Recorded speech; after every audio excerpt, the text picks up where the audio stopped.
Why are so many photographers drawn to film? Much of it is the experience, but a big part is also about having a distinctive look.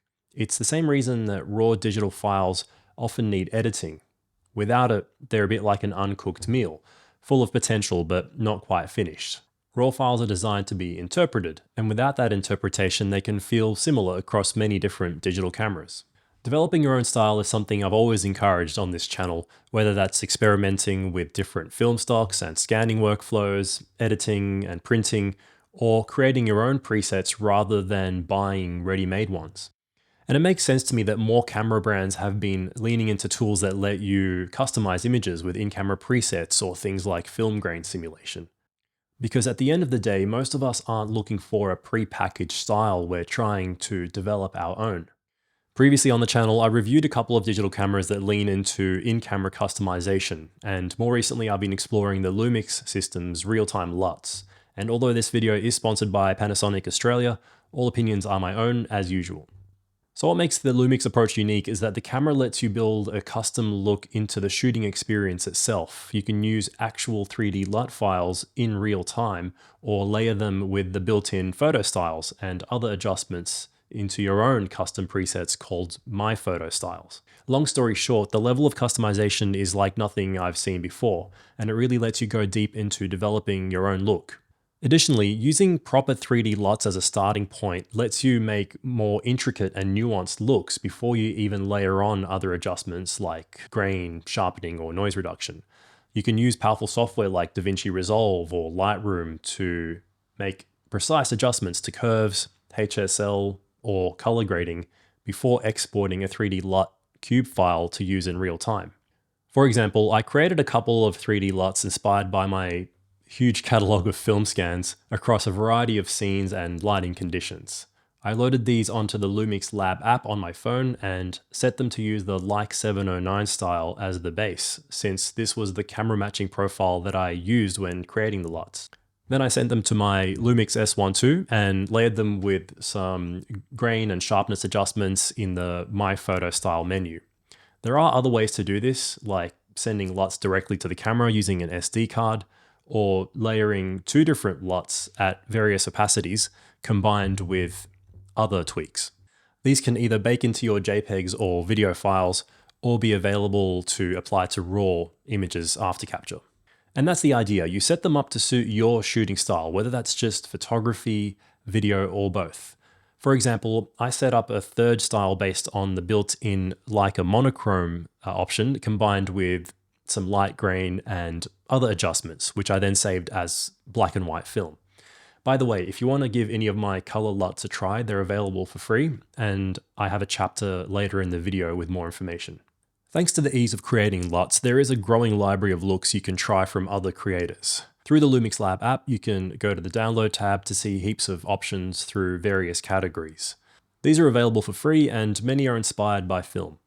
Some are targeted for either photo or video, but a lot of them work well for either. Some of my favorites include the film LUTs by Lumix themselves, and a bunch by Ross and his JPEGs. If you're not downloading them from the app, you can share them directly with friends as zip or cube files.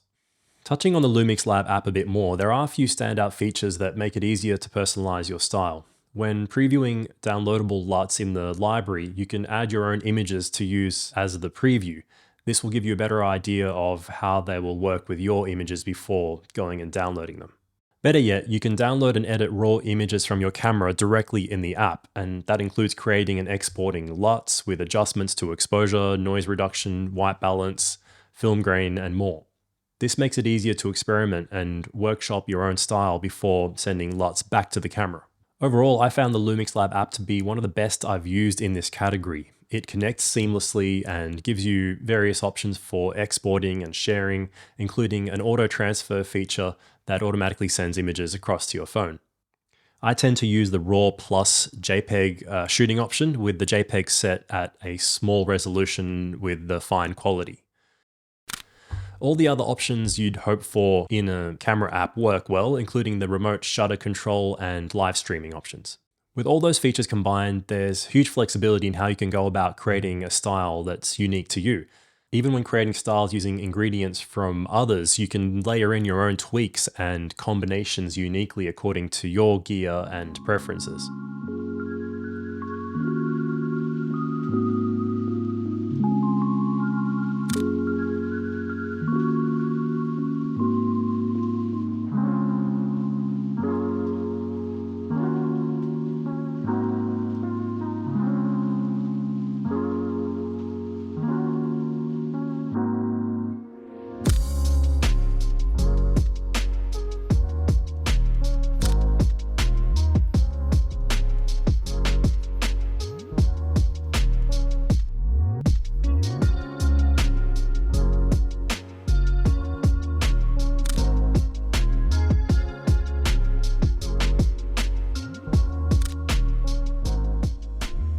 One example I've been experimenting with is the 65 by 24 crop based on the XPAN cameras, and combined with my film LUTs, this is about as good as it gets without actually shooting an XPAN camera. Of course, none of this replaces the experience of shooting film, but it's not meant to.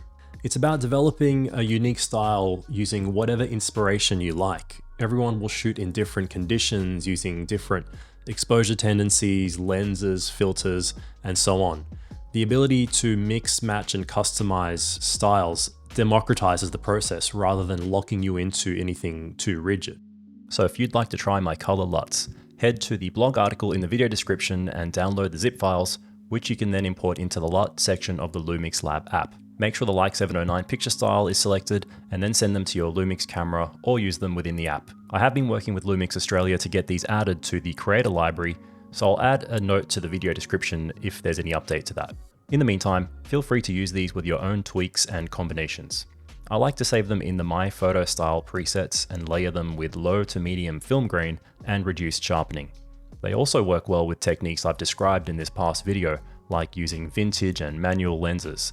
Lately, I've been adapting this tiny Thypoc Eureka 28mm lens for some of the samples you've seen in this video. If you try them, let me know your thoughts, suggestions, or favorite. So even though this is the best execution of in-camera presets that I've seen, there are a few important things to remember. Having access to these tools is about supplementing your own workflow and style. They won't automatically make you a better photographer or fix bad light, and they shouldn't make you too lazy. You always lose flexibility when shooting only JPEGs or non-log video files, so it's important not to be too heavy-handed with the looks that you create or use. Seeing the LUTs in real time and being able to make adjustments is the key difference here with the way Lumix has approached it. If used the right way, this is something that puts more fun and creativity into photography. You can commit to a look before shooting, much like choosing a film stock. You can compose around that look and spend less time editing. And best of all, it can help you develop your own style and consistency across a body of work. So in conclusion, I like the approach that Lumix has taken here. It puts more power in your hands and encourages creativity. It's not just a bunch of filters, but rather something that you can create yourself and customize from scratch. You can preview them live, bake them into JPEGs, or use the system for previewing RAWs only. If you're someone like me who enjoys the process and look of shooting film, give it a try. I think you'll like it. So thanks to Panasonic Australia for their continued collaboration and support on the channel, and thank you for watching this video. Let me know what you think if you try my film LUTs or any other thoughts in the comments. I'll see you next time.